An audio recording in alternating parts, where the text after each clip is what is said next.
DNA జ్యోతిష్యానికి సాధారణ జ్యోతిష్యానికి తేడా ఏమిటంటే, వేల సంవత్సరాల నుండి సాధారణ జ్యోతిష్యం ద్వారా ఒక జాతక చక్రం చూసి భూత భవిష్యత్ వర్తమాన కాలాలలో ఎప్పుడు ఎలా ఏమి జరుగుతుందని చెబుతూ, ఒకవేళ అవి గాని అనుకూలంగా జరగకపోతే ఎలాగైనా ప్రకృతికి విరుద్ధంగా వాటిని మార్చేయాలని, అది కుదరకపోయినా పరిహారాల నెపంతో చేసే పద్ధతిది. కానీ దానికి మారుగా డిఎన్ఏ జ్యోతిష్యం ద్వారా ఇవన్నీ ఎందుకు జరుగుతున్నాయని కనుగొని ఒక పని చేసే ముందే అది సరైనదా కాదా అని సరైన సమయంలో మనము తీసుకునే మంచి నిర్ణయం జీవితంలో అన్నింటిలో విజయాలు సాధించడానికి సలహాలు మార్గదర్శకాలు చెప్పే నిజమైన జ్యోతిష్య విధానం ఇది. ఏది మీకు అవసరమో మీరే నిర్ణయించుకోగలరు. ప్రపంచవ్యాప్తంగా ఉన్న డిఎన్ఏ ఆస్ట్రాలజీ ప్రియమైన ప్రేక్షక మహాశయులందరికీ నా హృదయపూర్వక నమస్కారములు. నేను తిరుపతి పట్టణంలోని రేణిగుంట నుండి మీ గుణబ్రహ్మ సరస్వతి. ఈ వీడియో ద్వారా డిఎన్ఏ ఆస్ట్రాలజీ ప్రకారంగా మనకు ఆ నలుగురు ఎవరు, ఏ నలుగురు అని మీరు వెంటనే క్వశ్చన్ వేయచ్చు. మనము కొన్ని సంవత్సరాల క్రితము ఒక సినిమాని చూసాం, ఆ నలుగురు అని. అంటే ఎవరైనా కానీ పుట్టినప్పుడు ఒంటరిగానే పుడతారు, కానీ వారు కాలం చేసినప్పుడు కనీసం నలుగురైనా కావాలి అంటారు. అంటే ఆ పార్థివ శరీరాన్ని మోసుకుపోవడానికి నాలుగు వైపుల నుండి నలుగురు నిలబడాలి, వాళ్ళ యొక్క భుజస్కంధాల మీద వేసుకుని వెళ్ళాలి అని అంటుంటారు కదా. అదే ఆ నలుగురు. ఒకరు పుట్టారు, పెరిగారు, చనిపోయినారు అనేదానికంటే వారి యొక్క పుట్టుకకు సార్థకత ఉంది అని మనకు కానీ పేరు వస్తే అది మనం ఉన్నా లేకపోయినా మనల్ని గుర్తించుకునే వ్యక్తులు మన చుట్టూ ఉన్నట్టు లెక్క, అంతే కదా. అయితే ఎవరు పుట్టినా కానీ 27 నక్షత్రాలలోనే పుట్టాలి. దాంట్లోనూ మన డిఎన్ఏ ఆస్ట్రాలజీ ప్రకారంగా వాటిని అష్టకర్మలుగా కూడాను మనము నిర్ణయించాం. సూర్యకర్మ నుండి రాహుకర్మ వరకు. అయితే కేతువు అనే గ్రహానికి ఎలాంటి కార్మిక రిజిస్ట్రీ ఉండదు కాబట్టి దానిని మోక్ష గ్రహంగాను ముక్తి గ్రహంగాను చెప్పి పక్కన పెట్టాం. ఒకవేళ కేతు అనే గ్రహానికే కర్మ రిజిస్ట్రీ ఉంటే ఈ యొక్క సృష్టిలో ఏ జీవి కానీ పుట్టడము మరణించడం అనేది ఉండదు అని కూడా మనం చెప్పుకున్నాం. అయితే కేతు పుట్టినటువంటి నక్షత్రం మాత్రము ఉంది, అది ఆశ్లేష నక్షత్రం అని. ఈ ఆశ్లేష నక్షత్రం అనేది సూర్యకర్మ రిజిస్ట్రీ కలిగినటువంటి అశ్విని, ఆశ్లేష, అనురాధ, పూర్వభద్ర నక్షత్రాల్లో ఒకటని. అప్పుడు మన జాతకములో ఏ గ్రహాలు 9 భావాల్లోనూ లేదా 12 భావాల్లోనూ లేదా 12 భావాల్లో ఏ భావములో అయినా కానీ 9 గ్రహాలు కూర్చో ఉన్నా ఆ గ్రహాలు మనకు అవి పుట్టిన నక్షత్రాన్ని బట్టి మనకి ఇండికేట్ చేసే కర్మ రిజిస్ట్రీని బేస్ చేసుకొని మాత్రమే మన జీవన శైలి ఉంటుందని మన డిఎన్ఏ ఆస్ట్రాలజీ ప్రకారంగా చెప్తున్నాం. ఓకే, అయితే ఇక్కడ నేను చెప్పొచ్చేది ఏమిటంటే, మీరు ఏ నక్షత్రములైనా పుట్టండి. ఉదాహరణకి మీరు అశ్విని, ఆశ్లేష, అనురాధ, పూర్వభద్ర ఇలాగ 4 నక్షత్రాల్లో ఏ నక్షత్రంలో పుట్టినా దాన్ని మనం ఏమంటామంటే సూర్యకర్మ రిజిస్ట్రీ కలిగిన నక్షత్రాలు, సూర్యకర్మ సమూహ నక్షత్రాలు అంటాం. అయితే ఈ 4 నక్షత్రాల్లో మీరు ఎవరు పుట్టినా మీ చుట్టూ ఉండే ఆ నలుగురు ఎవరు? మీకు సహాయం చేసే ఆ నలుగురు ఎవరు? మిమ్మల్ని పై స్థాయికి తీసుకొచ్చే నలుగురు ఎవరు? మీ యొక్క చర్మాంకంలో మిమ్మల్ని కాటికి పంపించే ఆ నలుగురు ఎవరు? దేహాన్ని మోసేదెవరు? ఆ నలుగురు ఎవరు అనేది మనం ఇప్పుడు చర్చిస్తున్నాం. అంటే అశ్విని, ఆశ్లేష, అనురాధ మరియు పూర్వభద్ర, ఈ 4 నక్షత్రాలు అనేవి సూర్యకర్మ రిష్టి కలిగిన నక్షత్రాలు కదా. మీరు ఏదో ఒక నక్షత్రంలో రాశి పడిన నక్షత్రంగా కానీ, లగ్న పాయింట్ పడిన నక్షత్రంగా కానీ, లగ్నాధిపతి పడిన నక్షత్రం కానీ తీసుకుని మీరు జన్మను ఎత్తినారు. అలాంటప్పుడు మీ చుట్టూ మీకు సహాయం చేసే ఆ నలుగురు ఎవరు? ఏ నక్షత్రాల్లో పుట్టినటువంటి వారుగా ఉంటారు? ఏ రాశిలో పుట్టినటువంటి వారుగా ఉంటారు? ఏ లగ్నంలో పుట్టినటువంటి వారుగా ఉంటారు? ఇవి మనం ఈరోజు ఒక్కొక్క కార్మిక రిజిస్ట్రేషన్ గురించి మాట్లాడతాం. ఆ నలుగురు ఎవరు? మీకు తోడ్పడే ఆ నలుగురు ఎవరు? ఆ నలుగురే మీకు మంచి చేస్తారా, లేదా కొన్ని సందర్భాల్లో వారి వలనే మీరు ద్రోహాన్ని, మోసాన్ని, మరి దగ్గకు గురి అవుతారా అన్న విషయాలు కూడా చర్చిద్దాం. అప్పుడు నేను చెప్పే విషయాలు మీకు ఎందుకు ఉపయోగపడతాయి? నేను దశ గురించో, భుక్తి గురించో, లేదా అంతరం గురించో, సూక్ష్మం గురించో, లేదా గోచారంలో పొందే గురుదశ గురించో, గురు గోచారం గురించో, ఏలినాటి శని, అష్టమి శని, అర్ధాష్టమి శని, జన్మశని గురించో, శని గోచారం గురించో, రాహుకేతు గోచారం గురించో చెప్పటం లేదు. మీరు ఒక నక్షత్రంలో పుట్టారు. ఆ నక్షత్రాల సమూహము సూర్యకర్మ రిష్టి కలిగినటువంటి నక్షత్రాల సమూహం అయ్యింది. అలాంటప్పుడు మీకు చివరి వరకు సహాయం చేసే మీ చుట్టూ ఉండే మీ కుటుంబ సభ్యులు కావచ్చు, మీ స్నేహితులు కావచ్చు, మీ వ్యాపార భాగస్వామి కావచ్చు, లేదా మీ యొక్క లైఫ్ పార్ట్నరే కావచ్చు, ఎవరై ఉంటారు? ఎవరు మీకు ఉపయోగపడతారు? ఆ నలుగురిలో మీకు దగ్గరయ్యే వాళ్ళు ఎవరు? ఇవి మనం చర్చిస్తాం. అందులో ఒకటి సింహరాశి, సింహలగ్నానికి చెందిన వారు మాత్రమే ఆ నలుగురిలో ఒకరు. మరియు కృత్తిక, ఉత్తరాషాఢ నక్షత్రాల్లో పుట్టినటువంటి వారే ఆ నలుగురిలో ఒకరు. వేరే వారైతే ఉండరు. కావాలంటే చెక్ చేసుకోండి. ఎంతోమంది చనిపోయి ఉంటారు, ఎంతోమంది జీవించుంటారు, ఎంతోమంది జీవితాన్ని పొంది ఉంటారు, ఇప్పుడు పొందుతూ ఉన్నారు కూడా. అశ్వినిలోనో, ఆశ్లేషలోనో, అనురాధలోనో, పూర్వభద్రలో పుట్టి ఉన్నారు, పుట్టారు, పుట్టబోతారు.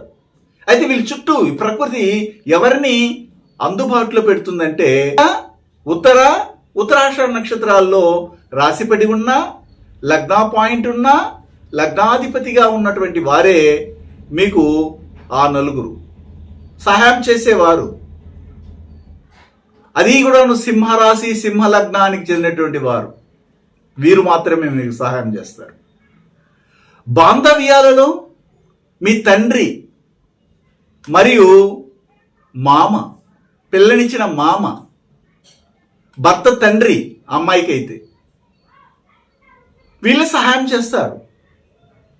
అదేవిధంగా మీకు ఉద్యోగం ఇచ్చి మీకు జీతభత్యం ఇచ్చే బాస్, యజమాని, ఒక ప్రభుత్వ పరంగా లభించే విషయాలు, చట్టపరంగా లభించే విషయాలు, మరియు రాజకీయ పరంగా లభించే విషయాలు కూడా మీకు ఆ నలుగురిలో ఒకరవుతారు. అంతేనా? వీరి వలన లాభాలేనా?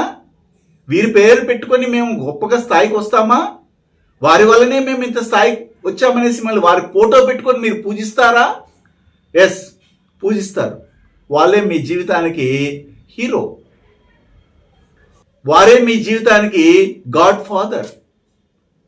గొప్ప స్థాయిలో రావడానికి ఉపయోగపడే ఆ నలుగురిలో వీరే ముందుంటారు. ఇది ఒకటి. అదేవిధంగా ఇంకొక ఎక్స్ట్రీమ్ ఉంటుంది. ప్రతి కర్మకు 2 ఎక్స్ట్రీమ్స్ ఉంటాయి. అదేమిటంటే ఈ సూర్యకర్మ రిజిస్ట్రీ చెందినటువంటి వారు అనవసరంగా ఒక గ్రూప్లో ఉండి వేరే వాళ్ళు చేయలేని పనిని మేము చేస్తామని ముందుకెళ్ళి ఇన్వాల్వ్ అయ్యి చివరికి చేసి మంచి పేరు తెచ్చుకుంటున్నారా అంటే ఎవరైతే సహాయం పొందారో వారి దగ్గరే వీళ్ళు చీవాట్లు తింటున్నారు. కాబట్టి అనవసరమైనటువంటి వాటిలో వీళ్ళు ఇన్వాల్వ్ కాకుండా ఉండడమే మంచిది అంటుంటాను. అదేవిధంగా ఈ కృత్తిక, ఉత్తర, ఉత్తరాషాఢ నక్షత్రాలలోనే మీ వంశంలో బిడ్డలు పుడుతుంటారు. మీకే పుట్టొచ్చు, ఉత్తరాషాఢ నక్షత్రంలో పుట్టొచ్చు, ఉత్తర నక్షత్రంలో పుట్టొచ్చు, కృత్తిక నక్షత్రంలో పుట్టొచ్చు. వాళ్ళ వల్లనే మీకు మంచి జరగచ్చు. ఆ నలుగురిలో మీరు ఒకరవచ్చు. ఇన్ని విషయాలు మనం చూస్తాం.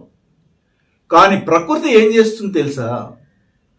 ఒక కర్మ వలన మనకి పాజిటివ్ని ఇస్తూనే అదే కర్మ రిజిస్ట్రీ వలన నెగిటివ్ కూడా ఇస్తుంది. 2 షేడ్లు ఉంటాయి.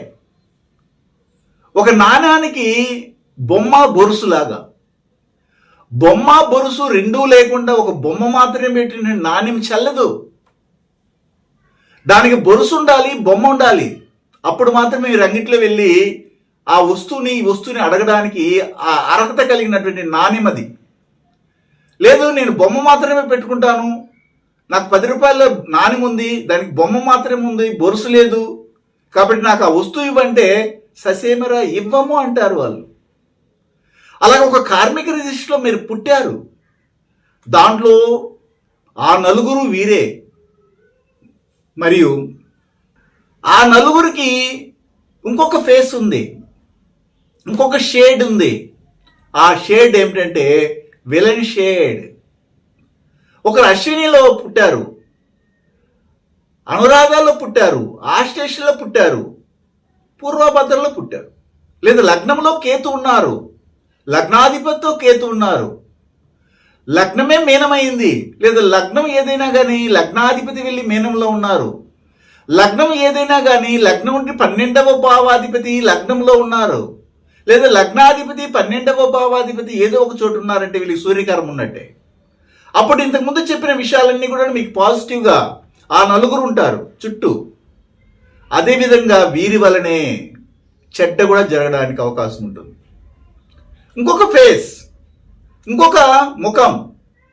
అది ఏమిటంటే నాన్నే మీకు శత్రువు. నాన్న మాటలు వింటే నష్టపోతారు, మామ మాటలు వింటే నష్టపోతారు. కానీ వాళ్ళు చెప్పిన మాటల్లో మంచి ఉంటే మీరు ఉన్నత స్థాయికి వెళ్తారు. అది కానీ ఫాలో అయితే, వాళ్ళు చెప్పే మాటల్లో ఏదైనా చెడ్డగా ఉండి నష్టం కలిగించేటట్టుగా ఉంటే విస్మరించాలి. అదేవిధంగా కృత్తిక, ఉత్తరాషాఢ నక్షత్రాలలో వారే మీకు ఫ్రెండ్స్ గానో, లేదా వారే మీకు భాగస్వామి గానో, వారే మీకు బిజినెస్ పార్ట్నర్ గానో వచ్చి మీకు సలహాలు ఇస్తే అందులో మంచివి తీసుకుంటేనే మీరు గొప్ప స్థాయికి వెళ్తారు. లేదంటే అదే వ్యక్తులు మీకు ఆప్ పెడతారు, మీకు చెడ్డ చేస్తారు. సింహరాశి, సింహలగ్నానికి చెందినటువంటి వారే మీకు మంచి చేస్తున్నారు ఒక ఫేస్లో, ఇంకొక ఫేస్లో చెడ్డ చేయడానికి తయారవుతున్నారు. ఆ నలుగురే మీకు గొప్ప స్థాయికి రావడానికి ఉపయోగపడుతున్నారు. ఆ నలుగురే మీకు పార్థివ దేహాన్ని మోస్తారు. ఆ నలుగురే మీకు థ్రెట్గా ఉంటారు. కాబట్టి మన చుట్టూ ఎవరుంటారు, ఎవరితో జాగ్రత్తగా ఉండాలి. మనం ఏ కర్మ రిజిస్టర్లో పుట్టాము, మన చుట్టూ ఆ నలుగురిలో ఎవరు మనకి సహాయం చేస్తారు, ఎవరిని నమ్మాలి, ఎవరిని నమ్మకూడదు. తండ్రి పేరు మీదనే ఆస్తిపాస్తులు కొనిపెట్టేయడము, తండ్రి సర్వస్వాన్ని నమ్మడము ఈ అశ్విని, ఆశ్లేష, అనురాధ, పూర్వభద్ర నక్షత్రాల వారు చేయకూడదు. పెళ్ళైన తర్వాత మామే అన్నీ చూసుకుంటున్నాడు, మామే సర్వస్వము, మామని నా యొక్క బిజినెస్లో పార్ట్నర్షిప్గా పెడతాను, అతనికి అన్ని పెత్తనాలు ఇస్తానని చెప్పి పెట్టడము చేయరాదు. వారి మాటలు ఎంతవరకు వినాలి, ఎంతవరకు నమ్మాలి. ఒకవేళ సింహరాశి, సింహలగ్నం వారు మీ దగ్గరికి వచ్చారు, వారికి 2 ఫేస్లు ఉన్నాయి. ఒక ఫేస్లో మీకు ఉపయోగపడుతున్నారు, ఒక ఫేస్లో మీకు చెడ్డ చేస్తున్నారు. కాబట్టి ఆ నలుగురులో ఉత్తమ స్థితిలో ఉన్నవారు ఎవరు, ఉత్తములు కాని వాళ్ళు ఎవరు అనేది తెలుసుకోవాలి. అదేవిధంగా ఈ యొక్క అశ్విని, ఆశ్లేష, అనురాధ, పూర్వభద్ర నక్షత్రాల్లో పుట్టిన కుటుంబ పరంపరను చూస్తే వైద్యులు ఉన్నారు, అడ్మినిస్ట్రేటర్స్ ఉన్నారు, పొలిటీషియన్స్ ఉన్నారు, తండ్రి వృత్తిని చేస్తున్న వారు ఉన్నారు. తండ్రి అప్పులన్నీ చేసి ఆ వృత్తిని అలాగే మీకు గాని ఇస్తే మీరు తీసుకోకండి. ఒకవేళ అశ్విని ఆశ్లేష అనురాధ పూర్వభద్ర నక్షత్రాల్లో పుట్టినటువంటి వారు తండ్రి ఆస్తిని ఇచ్చినా దాన్ని ఉపయోగించుకోలేని పరిస్థితిలో దాన్ని చెడ్డదారులోకి వెళ్ళి నష్టపరుచుకునే వాళ్ళు కూడా ఉన్నారు. దాన్నే ఉపయోగించుకొని ఉన్నత స్థాయికి వచ్చిన వాళ్ళు ఉన్నారు. కాబట్టి ఒక గ్రహ కర్మ రిజిస్ట్రీ మనల్ని బావిలోకి నెట్టేస్తుంది. బావిలో పడి తనకలాడుతుంటే అదే కర్మ రిజిస్ట్రీ మనల్ని చేతులిచ్చి ఆదుకొని పైకి లేపుతుంది. కాబట్టి రెండు ఫేసుల్ని మనం సమంగా కానీ బ్యాలెన్స్ చేయగలిగితే మనం ఏ కర్మ రిజిస్ట్రీలో పుట్టినా అది మనకు శ్రేయస్సునిస్తుంది, మంచి చేస్తుంది. కాబట్టి మనం పుట్టినప్పటి నుంచి చివరి దశకు వచ్చే వరకు ఆ నలుగురు ఎవరు అన్న విషయాల్ని మనం పుట్టిన కర్మ రిజిస్ట్రీ ప్రకారం మనం తెలుసుకోవచ్చు అని చెప్తున్నాం. శుభం. గురువు గారి నుండి డిఎన్ఏ ఆస్ట్రాలజీ ప్రకారంగా మీ జాతక పరిశీలన చేయించుకుని సలహాలు మార్గదర్శకాలను పొందాలంటే మా త్రిశక్తి డిఎన్ఏ ఆస్ట్రాలజీ యూట్యూబ్ ఛానల్లో మరిన్ని వీడియోలు చూసి ఒక అవగాహనకు వచ్చాక మీకు ఉపయోగపడుతుందనిపిస్తేనే ఫోన్ ద్వారా కానీ లేదా డైరెక్ట్గా కానీ అపాయింట్మెంట్ కొరకు సంప్రదించగలరు.